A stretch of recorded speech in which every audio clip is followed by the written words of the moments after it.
Hello folks, Nah here. I made this video to showcase the wild Strike Elementalist I've been working on for the past few days.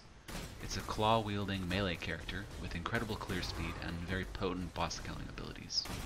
In this clip, I'm clearing a T16 Elder Underground Sea map with some pretty crazy density. The clear speed is made possible by the synergy between Wild Strike and our Elemental Heralds. With each hit of Wild Strike, our character will either shoot an arc of lightning, freezing pulses of ice, or an explosion of fire. And since we almost always crit, each of these effects applies elemental ailments in a large area, triggering some very satisfying herald explosions.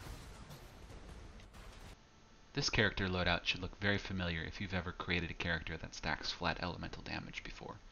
Basically, grab every item you can find that has an abyssal socket and equip it, and you'll be most of the way there. For your jewels, you'll want flat lightning or cold damage, as well as a lot of life, and then crit or crit multiplier. We use a Mark of the Elder ring on one side, and then a Shaper Touched Assassin's Mark Curse on Hit ring in the other. For your shield, you'll want Lycosidae for the attacks cannot be evaded modifier, and then for your claw, you'll want a high Fizz DPS claw with maybe some elemental damage, as well as crit and attack speed. For your flasks, I'm using a Series Promise, Wise Oak, an Onslaught Flask, and a Diamond Flask. Since we're stacking so many Abyss Jewels, we don't have too many open sockets for utility gems.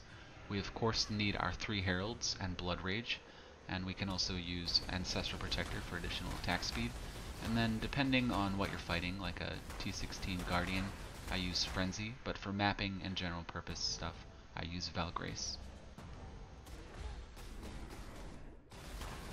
Since the Elementalist Ascendancy reduces the mana cost reservation of the Heralds, you have a little bit of mana to work with, so most of the time I use Arctic Armor.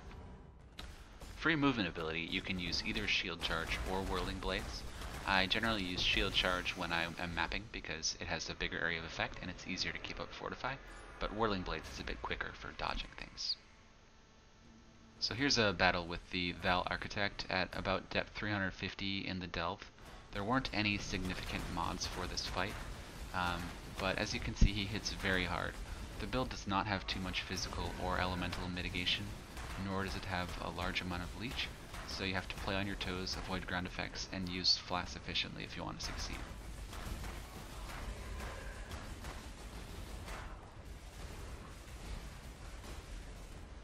I highly recommend that you pick up a jewel that gives you immunity to Corrupting Blood, not only for these laser beams on this boss fight, but more importantly when you're mapping.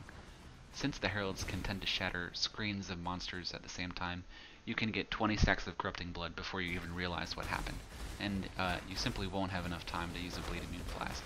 So definitely grab one of those immunity jewels.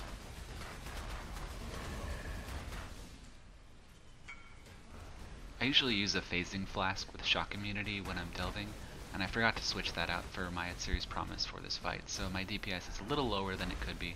But as you can see, when the flasks are rolling, he generally dies pretty quickly.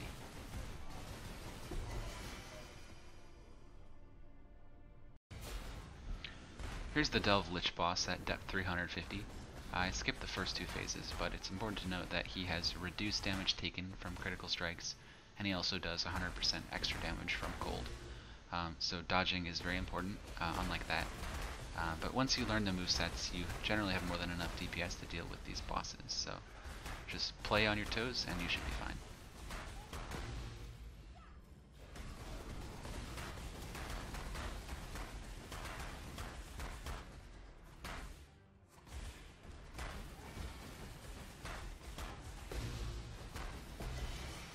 And I will leave you with the Uber Elder fight. This was very difficult for me. I ended up having to use Comms Roots instead of Bubonic Trail, just because the freezes and chills were really making it difficult to dodge. And without like Slayer Leech or another form of recovery, you can't really just face tank things. So that forced me to give up my Frenzy and Ancestral Protector gems as well, which hurt my single target even more. So basically what it ended up being is me constantly dodging stuff and not really having big long windows to get my DPS in. I ended up dying twice on this fight, but with more practice and discipline, I'm sure I could be a lot more successful. The true strength of this character is mapping, and it's just so much fun.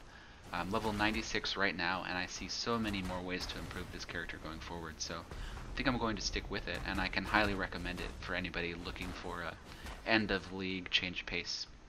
Anyway, thank you for watching, take care, enjoy the rest of the fight.